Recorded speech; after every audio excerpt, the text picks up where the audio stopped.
नमः शिवाय। शुभं शुभं कुरु नमः शिवाय। नमस्कार, सादर जय श्री कृष्णा। स्वागत है आप सभी का एक बार पुनः श्रीमद् भागवत कथा में। भगवान परमेश्वर श्री कृष्ण की महती कृपा करुणा से आप और हम सब छोटे छोटे इन सत्रों के माध्यम से श्रीमद् भागवत कथा के परम दिव्य लाभ से लाभान्वित हो रहे हैं। और हमारा उद्देश्य यही है कि जो लोग अधिक समय बैठकर नहीं सुन पाते हैं, एक साथ बैठकर जो अनुष्ठानात्मक तरीके से नहीं सुन पाते हैं, उन तक भी भागवत की ये कथाएं पहुंचे। इसी उद्देश्य के साथ हम छोटे छोटे सत्रों के माध्यम से आप तक श्रीमद् भागवत कथा पहुंचाने का प्रयास कर रहे हैं। इसी सत्र में, इसी क्रम में आइए हम लोगों ने जहां तक की कथा का श्रवण किया, उसके ठीक आगे की कथा हम लोग श्रवण करते हैं। हमने श्रवण किया महाराज मनु की 3 जो संतानें हैं, उनमें से मझली जो पुत्री है उनकी, वैसे तो महाराज मनु की 3 पुत्रियां और 2 पुत्र हैं, परंतु हम उनकी पुत्रियों के चरित्र का श्रवण कर रहे थे।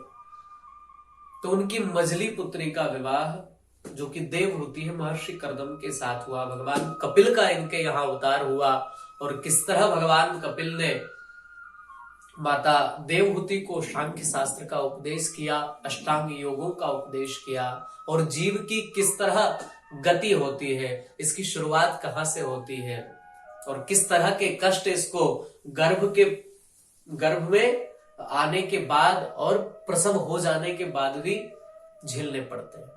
किस तरह की इसकी गति है, इसकी स्मृति कब किस तरह की होती है, कब ये परमात्मा के प्रति कृतज्ञ होता है और कब ये परमात्मा के प्रति कृतज्ञ हो जाता है। इन सब विषयों का हमने श्रवण किया और माता देवहूति ने अपने जीवन में भगवान कपिल की बताई हुई बातों को उतार करके इतना आत्मसात किया कि स्वयं सिद्धदा नाम की नदी बन गई और नदी में परिणित होकर बहकर भगवान के चरणों में जा मिली। आगे चलकर महाराज दक्ष, जो सबसे छोटी बेटी थी महाराज मनु की, उसका विवाह दक्ष प्रजापति के साथ हुआ। और ये वही दक्ष प्रजापति है जो भगवान शंकर के ससुर जी हैं, क्योंकि इनकी सबसे छोटी बेटी का विवाह, जिसका नाम सती था, भगवान शिव के साथ हुआ। परंतु कोई संतान इनके यहां नहीं हो पाई। बड़ा आश्चर्य हुआ परीक्षित को। तो भगवान सुखदेव जी कहते हैं, परीक्षित, ये जो सती है इसने अपने पिता के ही यज्ञ में अपने आप को जला करके योगाग्नि में नष्ट कर दिया। इसलिए महाराज मनु की ये जो बेटी है प्रसूति, इसके यहां कोई संतान न हो पाई। भगवान शंकर और सती से कोई संतान नहीं है। क्या कारण था, आप विस्तार पूर्वक बताएं। तब सुखदेव जी विस्तार पूर्वक बताते हैं। एक समय की बात है, ब्रह्मा जी ने अपने बेटे दक्ष को प्रजापतियों का नायक बना दिया, जो सब प्रजापतियों का नायक था। प्रजापति उसके अनुसार चलने के लिए अब जो है वो प्रतिबद्ध हो चुके थे। ब्रह्मा जी ने ये पद दक्ष को प्रदान कर दिया। और हमारे यहां कहा जाता है, अस कहीं को जन्मा जगमाही, प्रभुता पाई जाहि मद नाही। जिसको प्रभुता मिली हो, जिसको पद मिला हो और उसको अहंकार ना आया हो, ऐसा तो कोई बिरला ही भगवान का कृपा पात्र होता है, जो पद प्रतिष्ठा पा करके भी अहंकार में चूर न हो जाए। जैसे ही दक्ष को पद मिला, अहंकार आ गया। जब इसके समय जब आया इसको पद पर प्रतिष्ठित करने का, पदभार ग्रहण करने का, तो उसके लिए एक सभा का आयोजन किया गया। बहुत बड़ी सभा रखी गई, जितने भी देवता थे सबको बुलाया गया। देवता, असुर, गंधर्व आदि जितने भी हैं सब उसमें पधारे। वो सबसे अंतिम में जो सभा का अध्यक्ष था दक्ष पधारा। दक्ष का जब पदार्पण हुआ तो जितने भी देवता थे सबने बड़े जय जयकारे लगाए, महाराज प्रजापति दक्ष की जय हो, प्रजापति दक्ष की जय हो, और सब उसके स्वागत में उठकर खड़े हो गए। परंतु 3 लोग ऐसे थे जो खड़े नहीं हुए।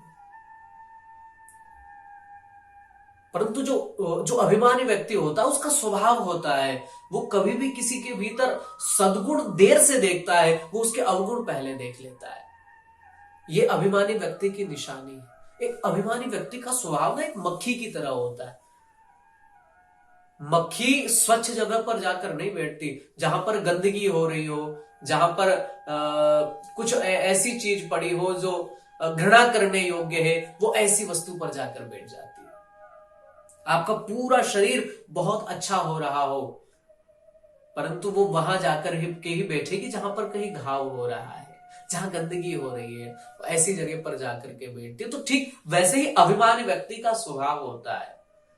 उसको व्यक्ति के भीतर सद्गुण दिखाई नहीं पड़ते, वो दुर्गुणों पर ज्यादा दृष्टि रखता है। और प्रायः आजकल यही होता है। एक व्यक्ति जीवन भर यदि अच्छे काम करे और एक बार उससे कुछ गलत काम हो जाए, भले वो जानकर करे चाहे भूलवश उससे हो जाए, तो ये जमाना उसकी उस एक बुराई के चक्कर में उसके सारे सद्गुणों पर पानी फेर देता है। उसके जीवन में जितने अच्छे कार्य उसने किए हैं उन सबको ये संसार भुला देता है। यही जीवन का सत्य है और यही इस संसार की वास्तविकता है। आप चाहे कितने ही अच्छे काम करिए, एक बार भी चूक गए तो ये जमाना आपके किए गए उन सारे अच्छे कामों को नहीं देखेगा, उनको ये नजरअंदाज कर देगा। आपका एक अवगुण ये उसी के पीछे पड़ जाएगा। तो ये संसार का नियम है, यहां बड़ी सावधानी से रहने का है साहब। तो दक्ष जो है उसकी दृष्टि उन लोगों पर पड़ी जो उठे नहीं थे उसके स्वागत में। अरे 3 लोग न भी उठे थे क्या फर्क पड़ता है, हजारों लाखों की तादाद में जो देवता है वो तो सब खड़े हुए थे ना। परंतु वो इतने खड़े स्वागत सम्मान में वो दिखाई नहीं दिए। जो नहीं बैठे उन पर पहले दृष्टि गई।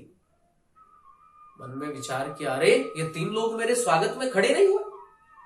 अच्छा कोई बात नहीं, सबसे पहले तो वो ब्रह्मा जी हैं जो कि मेरे पिता है, और पिता पुत्र के सम्मान में खड़े नहीं होंगे तो स्वाभाविक है, उसमें कोई बात नहीं, मेरे लिए सम्मान नहीं है। दूसरी बात, भगवान नारायण खड़े नहीं हुए तो वो मेरे इष्ट देवता है और मेरे इष्ट के सामने तो मुझे खड़ा होना चाहिए, उनका आदर करना चाहिए, तो वो भी कोई बात नहीं। परंतु जो तीसरा व्यक्ति खड़ा नहीं हुआ ये मुझे बड़ा बड़ा चुभ रहा है। अरे ब्रह्मा जी खड़े नहीं हुए कोई बात नहीं, मेरे पिता है। भगवान विष्णु खड़े नहीं हुए कोई बात नहीं, वो मेरे इष्ट देवता है। परंतु ये शंकर तो मेरा दामाद है, इसको तो उठ करके खड़ा होना चाहिए था, इसे तो मुझे मेरा सत्कार करना चाहिए था। और बड़ा गुस्से में दिल मिला गया।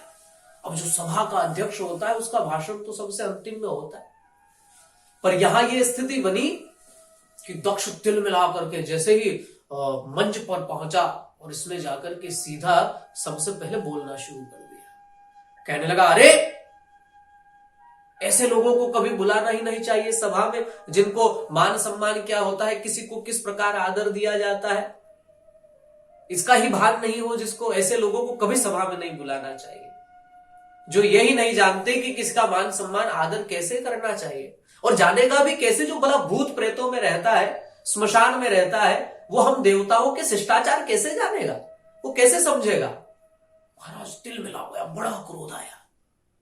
अब सब देवता आपस में एक दूसरे की तरफ देखने लगे। बोले, भाई जो सभा का अध्यक्ष होता है उसका भाषण तो सबसे अंतिम में होता है, ये तो आते से ही शुरू हो गए, पर ये कह किसको रहे। सब इधर उधर जब देखने लगे, दक्ष कहता है, अरे इधर उधर क्या देखते हो, तुम्हें ये शंकर दिखाई नहीं पड़ रहा। देवताओं ने मन में विचार किया, अरे भगवान शंकर के लिए ये बोल रहा है। अब जब 2 लोगों की लड़ाई होती है ना, तो तीसरों को बड़ा बड़ा विनोद होता है, बड़ा आनंद आता है उनको। किसी ने बीच में से कह दिया, जब महाराज ये इतना ही खराब है, जब इसको मान सम्मान क्या होता है, पद प्रतिष्ठा क्या होती है, किसी का आदर किस तरह किया जाता है, जब इसको कुछ पता ही नहीं, तो आखिरकार अपनी बेटी का विवाह आपने क्या देखकर कर दिया इसके साथ। अब तो और गुस्सा हो गया, तिल मिला उठा। कहने लगा, अरे मैं तो अपनी बेटी का विवाह कदाचित इसके साथ नहीं करता, परंतु वो मेरे पिता ब्रह्मा नहीं माने, नहीं तो कहा मेरी मृगलोचनी कन्या, और कहा ये शंकर बंदर जैसी आंखों वाला, इसके साथ तो मैं अपनी बेटी का विवाह बिल्कुल नहीं करता। अपने पिता के कहने मात्र से मैंने इसके साथ विवाह किया है। और इतना भला बुरा कहने लगा भगवान शिव को। अंत में तो यह तक कह दिया कि मैं शिव को लोकपालों के पद से वंचित करता हूं। आज के बाद कहीं कोई इसका कोई भी पूजन नहीं करेगा, और जो करेगा वो मेरे द्वारा दिए जाने वाले दंड के लिए तैयार हो जाए। इतना तक कह दिया। भगवान शिव फिर भी चुपचाप बैठे बैठे सुन रहे हैं, पर शंकर जी के बगल में जो नंदी जी बैठे थे उनसे नहीं रहा गया। नंदी उठ करके खड़े हो गए। जैसे ही नंदी जी खड़े हुए, भगवान शिव समझ गए नंदी कुछ करेगा। भगवान शिव ने धीरे से नंदी का हाथ पकड़ा और कहा, बैठ जाओ। मानो भगवान शिव विनोद में कह रहे हो। बोले, बेटा ससुराल की गाली तो सबको ही सुननी पड़ती है। अब हमारे ससुर जी हैं, हमने विवाह में नहीं सुनी तो आज सुन लेते, कोई बात नहीं, बैठ जाओ। जैसे तैसे नंदी को समझा बुझाकर भगवान शंकर ने बिठा दिया, परंतु दक्ष का दुस्साहस बढ़ता चला गया, बढ़ता चला गया। वो तिरस्कार पर तिरस्कार करता चला गया भगवान शंकर का। अब की बार नंदी से नहीं रहा गया। नंदी उठकर खड़ा हो गया, उठकर के खड़ा हो गया, कहने लगा, दुष्ट, जब से तू आया तब से मैं सुन रहा हूं, एक ही बात कहता है, मैं ऐसा कर दूंगा, मैं वैसा कर दूंगा, मैं इसको लोकपालों के पद से वंचित कर दूंगा। इसने मेरा अपमान कर दिया, मेरा सम्मान नहीं किया। जब से आया है मैं लगा रखा है। जा तुझे मैं अर्थात बकरे की गर्दन लग जाए, जो मैं करता रहता है हमेशा। श्राप दे दिया। अब तो जो दक्ष की पाली के कुछ लोग थे, कुछ ब्राह्मण इत्यादि दक्ष के साथ भी थे। भृगु ऋषि साथ में थे दक्ष के। उठ करके खड़े हो गए, कहने लगे, तुम जितने भी शिवगण हो सबके सब पाखंडी हो जाओ। शिवगणों ने भी श्राप दे दिया। बोल, तुम जैसे जितने चाटुकार ब्राह्मण हैं सबके सब भिखमंगे हो जाओ। अब तो महाराज एक दूसरे पर शापाशापी होने लगी। भगवान शंकर ने मन में विचार किया, ये स्वागत समारोह हो रहा है या फिर श्राप समारोह हो रहा है। भोलेनाथ समझ गए ये सब अपने ही कारण हो रहा है। मेरे भोले बाबा चुपचाप उठ करके अपने गणों को साथ में लिया और वहां से चल दिए। बोले, जब हम ही यहां नहीं रहेंगे तो अपने आप शांत हो जाएगा मामला। परंतु इतने से भी दक्ष का मन भरा नहीं। भगवान भोलेनाथ तो उस दिन उठकर वहां से चले गए, जाकर समाधि में बैठ गए। यहां तक कि माता सती को भी नहीं बताया कि उनके पिताजी ने भगवान शिव का इतना बड़ा अपमान कर दिया है। क्योंकि भगवान शिव जो है वो परम शांत है।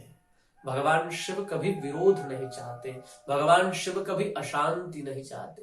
कुछ बातें ऐसी होती है जीवन में जो आपको छुपानी ही पड़ती है, कुछ बातें अंदर ही रखनी पड़ती है।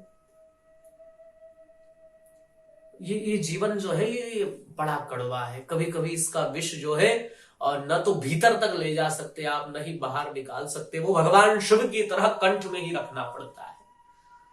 अगर भगवान शिव जाकर के माता सती से ये बात कहते कि तुम्हारे पिताजी ने मेरा अपमान कर दिया है, और इस तरह के से जब बातें होती तो वो भी कुछ कहती, भगवान शिव भी कुछ कहते, और ये विवाद बढ़ जाता। और जो तीसरी जगह का विवाद है उसको हम अपने घर ले जाकर के अपने घर को भी अशांत कर देते। भगवान शिव ने मन में विचार किया, ये यहां तो अशांति हुई है, अगर ये बात मैंने जाकर के सती से कही तो मेरे घर में भी अशांति हो जाएगी, और कहीं और का कूड़ा करकट उठा करके मैं अपने घर में ले जाकर के क्यों पटकूं, मैं अपना घर गंदा क्यों करूं उस चीज से। और फिर चाहे ये उसकी पुत्री हो, परंतु उसका एक बार मैंने पानी ग्रहण कर लिया है तो मेरा कर्तव्य बनता है, अब जो भी होगा वो चाहे अच्छी भली बुरी जैसी भी है, मैंने उसे स्वीकार किया है और अब मैं उसे कष्ट नहीं पहुंचाना चाहता। अब वो मेरी हो गई है, अब यहां से उसका कोई संबंध नहीं। अब यहां से कोई मुझे कुछ कहे तो उसकी अधिकारी वो नहीं है, उसके कारण वो नहीं है। भगवान शिव और कोई होता ना आजकल का व्यक्ति और ससुराल गया होता, अगर उसे पानी पिलाने में देरी हो गई होती तो अपनी घरवाली से जाकर के अपनी पत्नी से शिकायत कर देता, तेरे घर गया था मैं और मुझे पानी लाने में उन्होंने आधा घंटा लगा दिया, ये भी शिकायत हो जाती। भगवान शिव का इतना बड़ा अपमान हुआ पर मेरा महादेव कुछ नहीं बोला। सीधा सा सिद्धांत है, महादेव ने चाहा कि मैं कहीं और की अशांति उठा करके अपने घर में नहीं ले जाना चाहता। और इसके उपरांत क्या हुआ, किस तरह क्या घटना घटी, इसकी चर्चा हम लोग अगले सत्र में करेंगे। तब तक आप सभी को सादर जय श्री कृष्ण।